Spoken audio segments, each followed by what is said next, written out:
एक बार महर्षि नारद भ्रमण करते हुए एवं मुख से नारायण नारायण का जाप करते हुए भगवान शिव की नगरी वाराणसी जा पहुँचे। नगरी की सुंदरता को देखकर नारद जी का मन प्रसन्नता से भर गया। चौक बाजार से होकर गुजरते समय उनकी इच्छा पान खाने की हुई।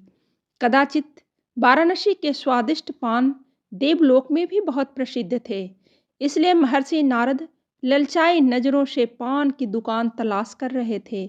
तभी एक लड़का नारद जी के पास आया और एक दुकान पर बैठे हुए मोटे से लाला जी की ओर संकेत करते हुए कहा, आपको बाबूजी बुला रहे हैं। नारद जी मंद मंद मुस्कुराए और मन ही मन सोचने लगे, चलो अच्छा हुआ, अतिथि सत्कार के रूप में इसके बाबूजी कम से कम पान तो खिलाएंगे ही। जैसे ही नारद जी लाला जी की दुकान पर पहुंचे, वहां बैठा हुआ लाला बोला, बाबा राधे श्याम। नारद जी ने सोचा, लगता है किसी राधे श्याम के चक्कर में इसने गलती से मुझे बुला लिया। अतः वे लाला से बोले, भैया मेरा नाम राधे श्याम नहीं, मैं तो नारद हूँ। यह सुनकर लाला मुस्कुराया और बोला, आप नारद हो या कोई और, मुझे इससे कोई मतलब नहीं। हाँ, आप यह बीना मुझे बेच दो, मेरा लाडला सपूत इसके लिए मचलने लगा है। सुनते ही नारद जी के पैरों तले जमीन खिसक गई। वह तो दुकान पर आदर सत्कार और पान खाने की आशा से आए थे, किंतु यहाँ तो लेने के देने पड़ गए। नारद बोले, ना भैया ना, यह बीना बिकाऊ नहीं है, अपने लाडले सपूत को कोई दूसरी बीना दिला दो। इतना कहकर नारद जी चलने लगे तो दुकानदार कड़क कर बोला, देखो बाबा, आप चाहे जितना पैसा ले लो, इसे दे दो, मेरे बच्चे के मन में यह वीणा बस गई है। नारद जी ने कहा, तुम्हारे लड़के के मन में तो यह आज बसी है, पर मेरे मन में यह सदा से ही बसी हुई है। मैं इसे नहीं दूंगा, मुझे रुपये पैसों से कोई सरोकार नहीं। लाला को इस प्रकार के उत्तर की अपेक्षा नहीं थी। नारद जी के इस उत्तर से लाला जल भून गया। उसने नारद जी को ऊपर से नीचे तक देखा और बोला, शायद कहीं बाहर से आए हो बाबा। नारद जी ने अत्यंत विनम्रता से कहा, हाँ भैया, मैं देवलोक से आया हूँ।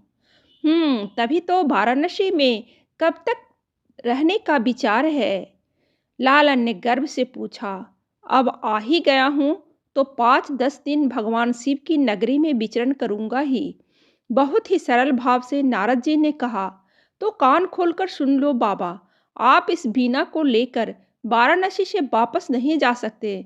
मुझे सेठ पकौड़ी लाल कहते हैं। मेरी शक्ति और सामर्थ्य के विषय में बनारस में किसी भी व्यक्ति से पूछ सकते हो।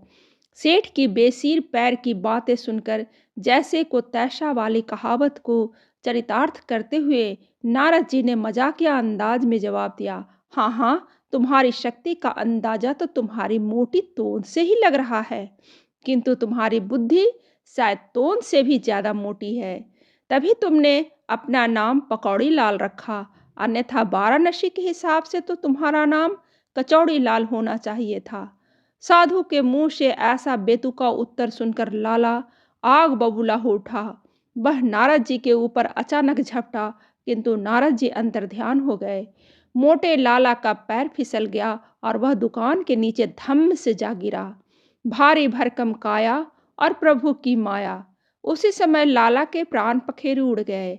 इस कहानी से हमें सीख मिलती है कि कभी भी अपने आप पर घमंड नहीं करना चाहिए। कहानी अच्छी लगे तो लाइक जरूर करें और ऐसी ही कहानी सुनने के लिए सब्सक्राइब बटन दबाइए।